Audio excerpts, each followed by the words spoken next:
Et salut tout le monde, c'est Maxime, j'espère que vous allez bien. Je vous retrouve aujourd'hui pour le premier hors-série sur la compétition officielle du Festival de Cannes. Au programme, 2 films français radicaux qui détonnent et une fresque baroque espagnole. Mais on commence tout de suite l'épisode par un court extrait du tout premier film, celui d'Emmanuel Mard, Notre Salut. Monsieur, Oui, c'était moi au téléphone. je le rappellerai. Oui, mais lui, il a dit que c'était urgent. C'est plus urgent que d'accueillir le maréchal? Non, je le rappellerai. D'accord. Donc ça, non, c'est bien. On va l'installer. J'ai étudié le parcours, le cortège passe rue des Vénitiens, il tourne à droite sur le boulevard Carnot. Donc il est obligé de ralentir. Là, à ce moment-là, il y a 2 lampadaires dans le virage. Je me suis dit que l'idéal, ce serait de l'accrocher entre les 2 lampadaires. Oui, ça me semble bien. Monsieur Henry, est-ce qu'on peut la replier? C'est bon. Ce qu'il faudrait, c'est passer voir tous les commerçants qui Ouais. sont sur la rue. Ça, c'est déjà fait.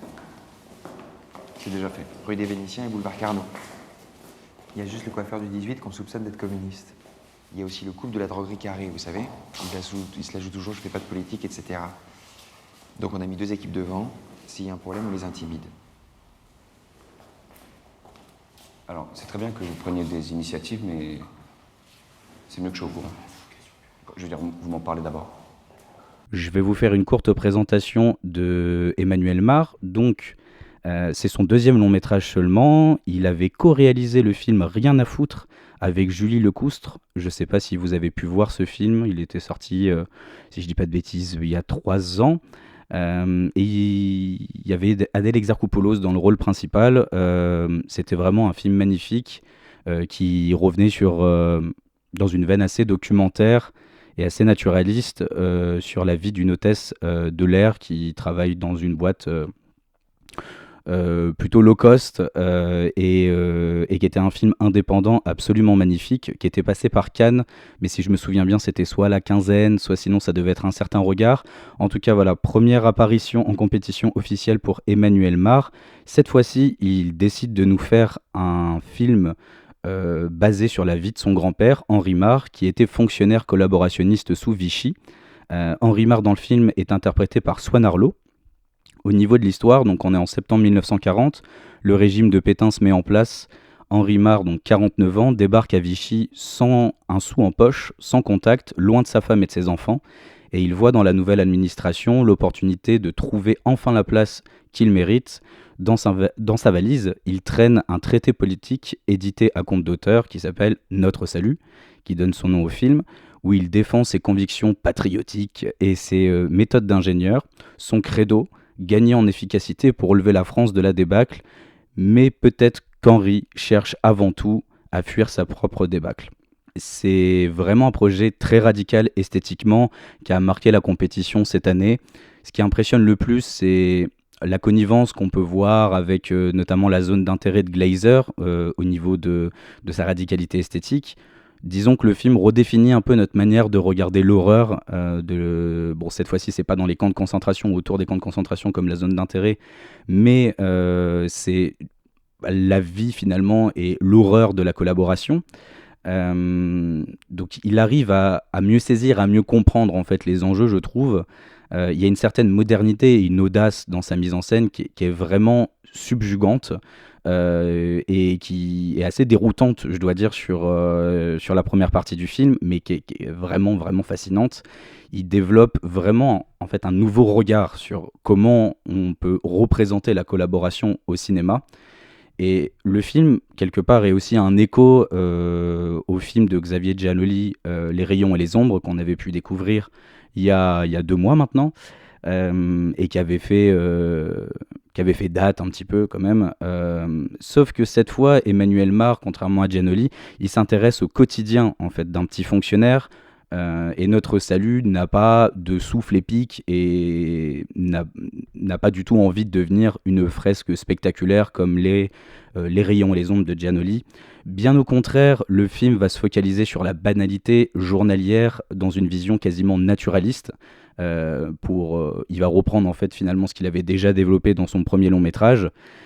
Mais en même temps, il va créer, donc d'où la radicalité esthétique dont je vous parlais, il va créer des séquences d'expérimentation en utilisant des musiques notamment anachroniques, un langage qui ressemble plutôt à celui de notre époque. Donc c'est pour ça qu'il y a un déroutement qui se crée tout de suite quand on regarde le film. Ça permet en réalité d'être une étude fascinante à la fois sur le fonctionnement du régime de Vichy et en même temps de ramener le récit dans notre réalité contemporaine. Donc comment il procède très concrètement dans sa mise en scène? Il va travailler l'immédiateté du documentaire et l'irréalité un peu froide et clinique des souvenirs macabres en fait de son grand-père, en fabriquant en fait un espèce de décalage entre ces deux modalités. Il y a beaucoup d'improvisation avec notamment une caméra à l'épaule qui est constamment mobile et qui attrape l'action sur le fil plutôt que de la recréer artificiellement. Et le film brise un petit peu, et c'est ça qui est extrêmement vivifiant, les attentes conventionnelles du film sur la collaboration, et il cherche vraiment à comprendre comment, en fait, le personnage d'Henri Marre finit par accepter la barbarie. Et il dépeint une petite histoire pour essayer en quelque sorte de mieux comprendre la grande. Et ce qu'on retrouve de Rien à foutre, pour revenir un petit peu là-dessus, son précédent long métrage, c'est un sentiment vraiment organique et naturel dans le jeu des comédiens. La caméra, comme je l'ai dit, elle s'immisce, elle est un peu un témoin intime du grotesque et du rabaissement moral des personnages. Mais malgré la noirceur, ce qui est incroyable, c'est que l'histoire est absolument jamais pesante. Elle nous ramène toujours à la banalité de la violence indicible qu'on n'a pas à l'écran, parce qu'il y a jamais de crime qui est montré frontalement. Tout se passe quelque part un peu sur cette notion de hors-champ, même s'il est différent du film de Glazer, mais disons que c'est par les situations qu'il va vivre et par les échanges qu'il a notamment avec ses collègues au sein de son travail, que va se créer chez nous en fait l'interrogation de ces actes et les conséquences en fait de ces actes et de la violence que ces actes provoquent. En gros, pour vous préciser un petit peu, Henri Marre, c'est un petit contrôleur pro-pétainiste qui est montré vraiment sans la caricature habituelle en fait du monstre. Marre, il adopte un angle mort en fait du film sur la collaboration, à savoir la matérialité tangible du système économique sous Vichy. Donc il est question beaucoup en fait d'argent, d'où son fameux manifeste politique Notre Salut, et ça parle beaucoup d'organisation de travail. Lui en fait il est missionné par le gouvernement de Vichy pour devenir inspecteur sur la branche du chômage. En gros, il est là pour redresser un petit peu économiquement le pays. Et donc, c'est quelque part un macroniste avant l'heure. C'est assez extraordinaire. D'où le fait que aussi les dialogues qui sont amenés dans le film font écho à un langage très moderne, très proche d'un langage lié au management, qu'on retrouve dans le discours macroniste depuis un peu plus de 10 ans en France. Et ce qui montre admirablement bien, c'est la fusion en fait parfaite entre le fascisme et l'ultracapitalisme dans le film. Ce qui, bien sûr, crée un pont extrêmement fécond avec notre réalité. Et donc, il y a un espèce de dialogue constant entre le passé et le présent. Et c'est vraiment, vraiment stimulant dans le film et en même temps complètement fou comme Paris, quoi. Mais ça tient vraiment. Il y a beaucoup de gens qui ont comparé son dispositif filmique à The Office. Je trouve ça un peu caricatural dans le sens où c'est pas du tout un documentaire, c'est pas un faux documentaire. Ce qu'il fait lui en fait dans son dispositif filmique, c'est qu'il capte au mieux la matière en fait concrète du quotidien du personnage et il abolit un peu toutes les conventions filmiques en fait du genre, quoi. Donc il va avoir très très peu de plans fixes et on va constamment en fait aller, comme je disais tout à l'heure, au plus proche des personnages et en même temps capter une espèce de banalité qu'on voit absolument jamais dans les films de la collaboration. Et il va montrer à quel point Henri Marre est ce petit fonctionnaire médiocre, ce mauvais père de famille, et à quel point en fait il a envie d'avoir sa revanche, parce que comme je vous ai expliqué dans le synopsis tout à l'heure, c'est un peu un opportuniste raté. Donc le début de la collaboration va lui donner l'opportunité finalement de baisser totalement les yeux et de s'affaisser moralement pour pouvoir avoir un bon poste, un poste où malgré le fait qu'il soit pétainiste et foncièrement raciste, il va, on le voit notamment exploiter et être totalement pour l'exploitation en fait des gens sans papier, notamment des gens étrangers en France. Et donc le film va pas vouloir vraiment le condamner constamment moralement, on le sait en fait. En regardant, on sait à quel point cet homme est détestable, et disons que ça soit sa caméra ou que ça soit le scénario, est pas du tout là en fait pour nous faire une étude morale du personnage, et c'est ce qui est vraiment vraiment intéressant dans le film. En plus de ça, quand je vous parlais de la radicalité esthétique, au-delà de ce que je viens de vous décrire sur les séquences organiques de documentaire, il y a vraiment ces expérimentations dont je parlais tout à l'heure, et notamment ces moments complètement hallucinants, notamment sur la première partie du film, où il arrive en fait dans un salon mondain de Vichy, et en fait il va tout filmer dans la pénombre. Il va filmer dans la pénombre et il va éclairer avec de la lumière, un espèce d'halo en fait sur les personnages, pour vraiment créer une espèce de bulle extrêmement quasi onirique, quoi, qui sort totalement de la réalité et qui donne en fait un côté assez fantomatique, sépulcral au film. Et on a le sentiment en fait qu'il réanime un passé pour mieux en fait le faire dialoguer avec notre présent. Et ces fantômes monstrueux, ça nous ramène totalement aussi à la modernité par l'utilisation de la musique anachronique du film, qui est notamment, il y a une séquence de danse qui est absolument folle, et c'est de la musique assez new wave des années 80. Et moi, bon, c'est la première fois que je vois ça dans un film qui traite de la collaboration. C'est là pour montrer un petit peu toute leur vacuité, toute leur déconnexion, et revenir à ce que le film de Glazer faisait, à savoir illustrer ce qu'est la banalité du mal, tout simplement, ce fameux concept d'Hannah Arendt. Et c'est pour ça que je ne sais plus quand sort le film, mais je crois que c'est d'ici la fin d'année qu'il doit sortir. Je vous invite avec énormément de force à découvrir ce film. Je sais pas, bon, il a gagné le prix du scénario, donc il aura sûrement une campagne de communication plutôt pas mal. Mais malgré tout, c'est vrai que c'est un film radical, comme je vous disais, mais c'est un film qui, encore une fois, ouvre la brèche et tente une représentation nouvelle de comment on peut regarder le passé pour mieux essayer de défraîchir et de comprendre notre présent. Et par les temps qui courent, à 1 an de la présidentielle, ce film, c'est un geste politique fort. Et c'est un film, je pense, qui fera date à la fois dans le film de collaboration, mais aussi dans ce qu'est capable d'offrir le cinéma français aujourd'hui. Et ce que je peux vous dire, c'est qu'il y avait 5 films, si je dis pas de bêtises, français cette année. Et ils étaient bon, malgré ce qu'on peut penser des films, ils étaient vraiment d'une diversité absolument dingue. Et donc je finis là sur notre salut et j'emboîte tout de suite sur justement un nouveau film français, donc cette fois L'inconnu de Arthur Harari, pour lequel malheureusement je n'ai toujours pas d'extrait à vous diffuser.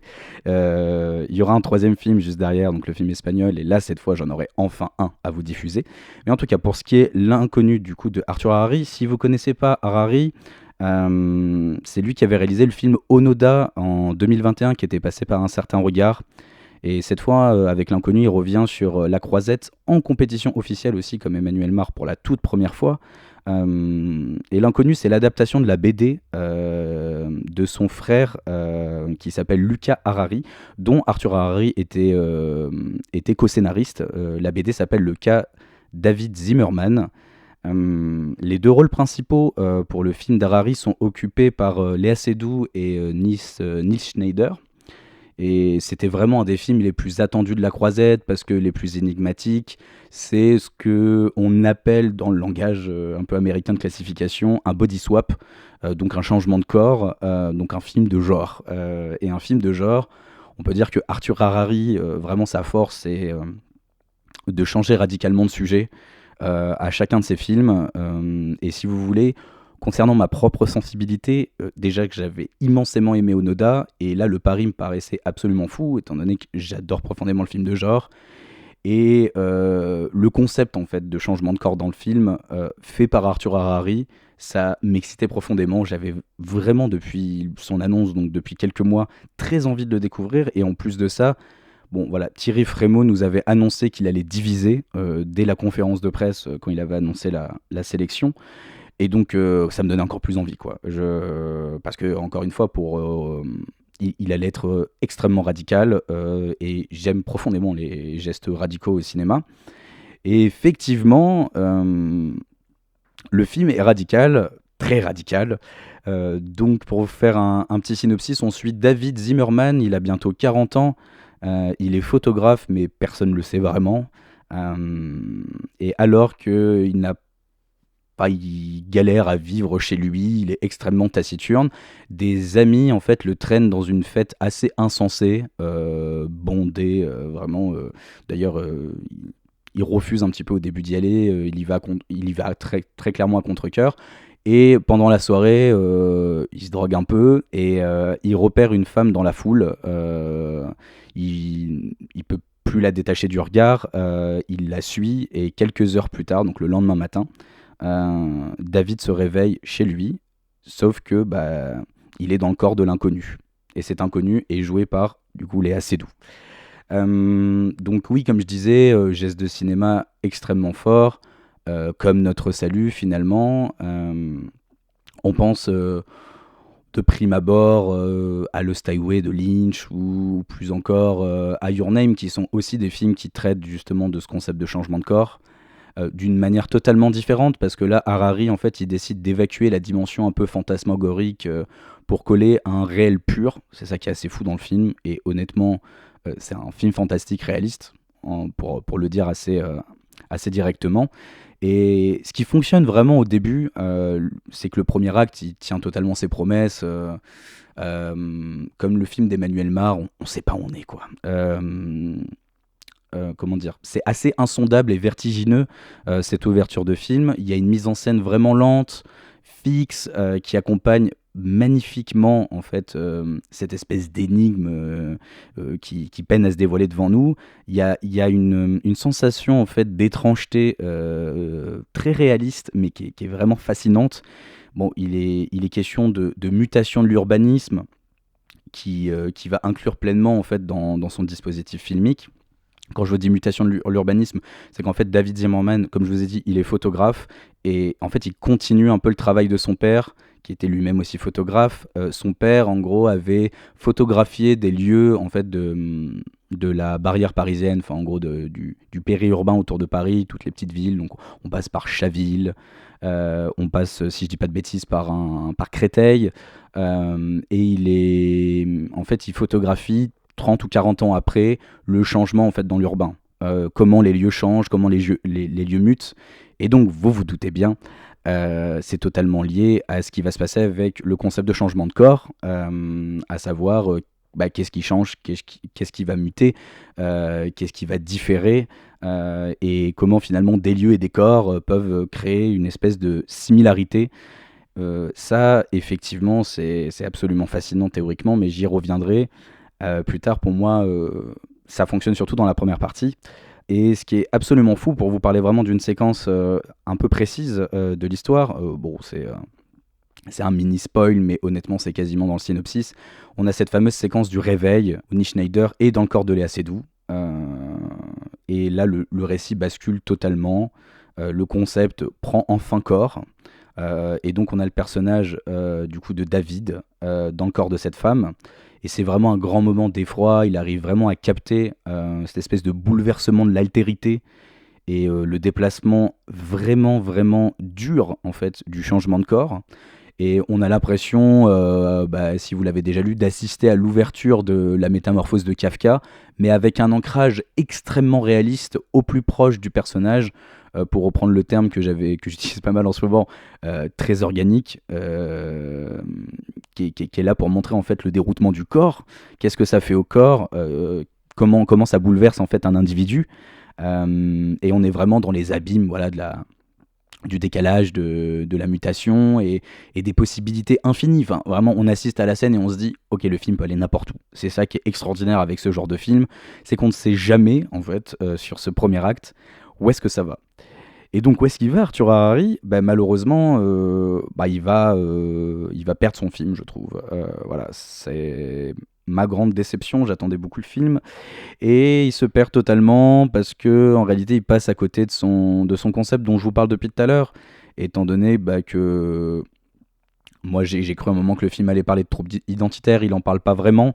Donc en fait, Léa Seydoux, qui est fantastique dans le film, mais doit vraiment jouer ce que c'est d'avoir une conscience en fait d'homme de 40 ans dans son corps de femme. Donc ce qui est extraordinaire dans la première scène, mais encore une fois, ce concept, il arrive absolument pas à lui trouver une incarnation au-delà de cette première scène. Au-delà de cette séquence d'effroi dont je vous ai parlé juste avant, le film se perd totalement en fait et digresse théoriquement sans jamais trouver une matérialité réelle au concept. Et donc, pour moi, on va vers une forme de grotesque, vraiment, qui est sans intérêt et qui me perd totalement en route. Et les comédiens, en fait, j'ai l'impression même qu'ils oublient à un moment qu'ils ont changé de corps. Il va nous mener sur une enquête, donc à savoir Léa Seydoux, corporellement, qui doit retrouver son vrai corps. Mais sauf qu'en fait, il va laisser tomber cette enquête-là, et donc il va partir vers toute autre chose, et là, il va intégrer un troisième personnage à l'intrigue, et on se demande ce qu'il a bien à nous raconter d'intéressant. Honnêtement, moi, j'ai absolument pas... c'est pas que j'ai pas compris, c'est que j'y trouve vraiment aucun intérêt. Je trouve qu'il y a une réelle perte de sens. Enfin, vraiment, on se posait la question sur le premier acte, où est-ce qu'on se situe en fait? Thriller, horreur, fantastique, on sait pas vraiment. Et là, finalement, on assiste à un espèce de drame social extrêmement conventionnel, quoi, français. La photo, alors je suis désolé, parce que je crois qu'en plus, c'est quelqu'un de sa famille qui assure la photo. Elle est vraiment de plus en plus fade au fil du film, la photo. Elle essaye vraiment en fait d'avoir une évolution donc entre l'urbain et le rural, notamment sur la dernière partie. Et je comprends encore théoriquement le changement comme ça des décors, c'est censé illustrer en fait le changement dans le corps et dans la conscience des personnages.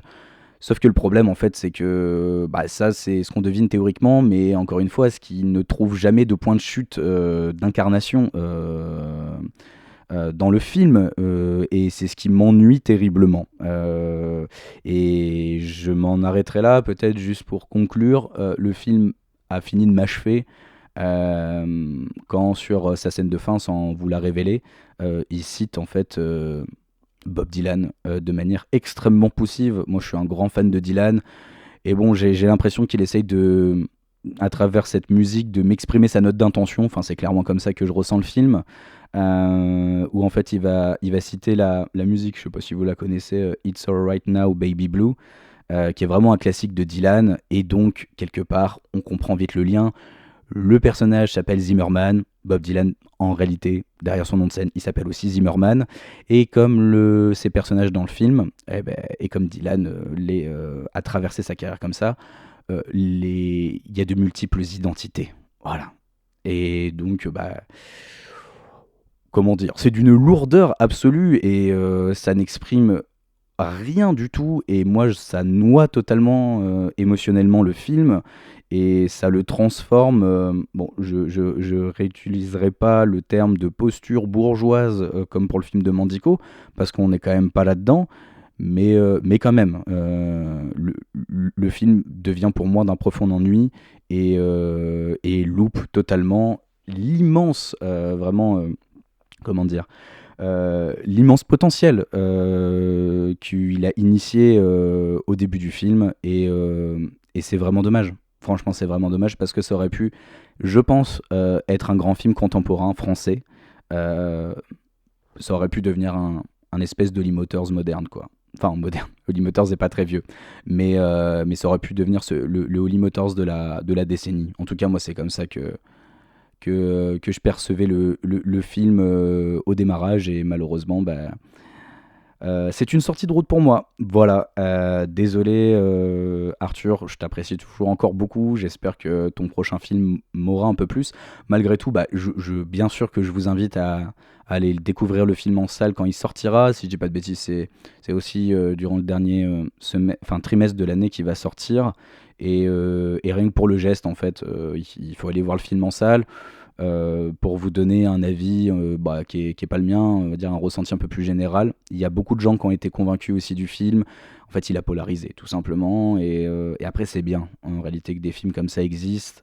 Parce que ils font aucune concession. Et c'est ce qui fait aussi le cinéma d'auteur, c'est l'absence totale, en fait, de, de, de- d'assujettissement et une certaine tendance. Et pour ça, je te remercie, Arthur. Donc passons au troisième film du jour, donc La Bola Negra. La Bola Negra avec Soudain, dont je vous parlerai demain, de Hamaguchi, ça a été mes deux gros coups de cœur du festival. Autant vous dire, c'est deux chefs-d'œuvre, je sors les mots. Pour vous faire un petit contexte, moi je connaissais pas du tout. Il s'agit d'un duo de réalisateurs, donc on les appelle Los Ravis en Espagne. Ils s'appellent dans la vraie vie réellement Javier Calvo et Javier Ambrosi. Ils sont vraiment reconnus en Espagne pour notamment deux séries, Veneno et La Messias. La Messias a été distribuée sur Arte, si je dis pas de bêtises. Mais bon, c'est vrai qu'en France, ils sont beaucoup plus méconnus. Mais dites-vous que c'est un peu les héritiers d'Almodovar, pour faire simple. Et leurs séries dont je viens de vous parler sont vraiment réputées et ça leur a permis à ce duo de mettre en chantier cette espèce de fresque immense qu'est la Bola Negra, qui est vraiment monumentale, qui se passe sur 3 époques et qui est produite justement par LDCO, donc la boîte de production de Pedro Almodovar et de son frère. Le scénario s'inspire du roman inachevé de Federico García Lorca qui porte le même nom, La Bola Negra. Il a pas pu le finir en fait durant les années 30, Lorca, étant donné qu'il a été assassiné par les nationalistes en 1936, au début de la guerre civile espagnole, quelques mois après le déclenchement de la guerre civile espagnole. Et donc le film est un pari fou d'une virtuosité, d'une densité délirante. Mais peut-être juste avant de rentrer pleinement, je vous laisse écouter un petit extrait de la bande-annonce. A tout de suite.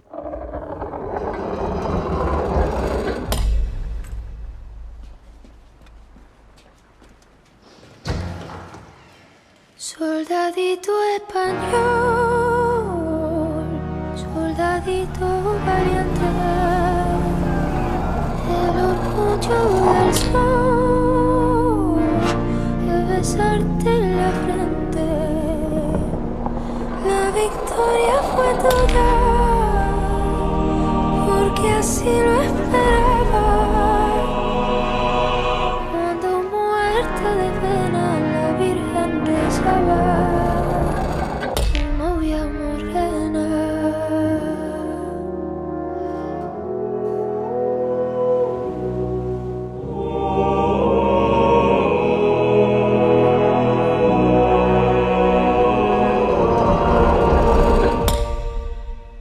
Donc vous venez d'entendre une courte bande-annonce qui doit faire dans les 1 minute que j'ai pu aussi découvrir, qui je vous invite à aller la regarder, parce que là vous avez eu que le son, mais honnêtement, quand vous irez la voir, vous vous rendrez compte en fait déjà de la puissance visuelle du film, et c'est ça qui est absolument délirant, c'est que on a utilisé beaucoup cette expression pour parler de ce film, et je suis totalement d'accord avec, c'est du cinéma total, c'est du cinéma qui est d'une maestria déjà sur sa mise en scène, qui déploie une palette dans ses effets de style qui est incroyable, vraiment. Honnêtement, j'avais jamais vu un film espagnol comme ça de ma vie. Et en même temps, c'est un film d'une grande modernité. mais qui va aller un peu finalement comme le film d'Emmanuel Mar, d'une manière totalement différente quand même, chercher dans le passé pour essayer d'éclairer le présent. Et donc cette fresque absolument monumentale, pour l'expliquer vraiment assez simplement, donc on est en Espagne, et on alterne entre trois trames, donc 1932, 1937 et 2017. On suit la trajectoire de trois hommes, durant du coup trois époques, avec un seul et même fil un peu invisible, c'est le désir et la douleur de l'héritage. En gros, et la Bola Negra traverse un peu le temps pour révéler ce qui va unir en fait ces trois époques différentes. Et donc dès le départ dans le film, on est vraiment très engagé. Ça va commencer par un raid aérien, sans vous révéler ce qui se passe dedans, dans un petit village dans la province espagnole. Et le film embarque d'entrée et vous lâchera jamais en fait pendant plus de 2h40. C'est pas un trip, mais disons que c'est d'une puissance quasi romanesque quoi, et en même temps c'est d'une maestria et d'une profondeur sur l'utilisation en fait des outils filmiques que honnêtement on a rarement vu durant cette compétition. Et c'est un film rare, d'une intensité complètement démentielle, qui j'ai pas tellement envie de vous révéler en réalité l'histoire, j'ai vraiment envie que vous le découvriez en salle. Il sort, sans dire de bêtises, alors bien sûr il sort avant en Espagne, ça doit être en octobre, donc il arrivera je pense en fin d'année en France. Ces trois hommes en fait, c'est des hommes homosexuels, et donc le film va essayer de nous faire comprendre l'impact profondément misérable et profondément inhumain du fascisme espagnol sur les personnages homosexuels en fait du film. Et donc quelque part il y a un écho énorme par rapport à ce qui se passe dans nos sociétés européennes, et au conservatisme ambiant, et au retour d'un certain néofascisme. Et les réalisateurs ont fait leur discours d'ailleurs de fin de séance là-dessus, pour dire à quel point on ne retournera jamais en arrière, et à quel point la liberté pour les homosexuels a été acquis avec tellement de souffrance, a mis tellement de temps, a été tellement dur, que le film en fait quelque part est un manifeste, enfin pas un manifeste, mais c'est un témoignage en fait de toute la barbarie fasciste, traditionnaliste, et absolument nauséabonde de ce qui a pu se passer en fait tout simplement en Espagne. Et ce qui est fascinant, c'est qu'il y a un segment, comme je vous ai dit, en 2017, et pour vous le pitcher et pour vous en parler très rapidement, on va suivre un historien qui est aussi homosexuel et qui a environ une trentaine d'années, et qui va devoir replonger dans son héritage. Ça, c'est quelque chose de très important en Espagne. J'avais pu vous parler de ça dans le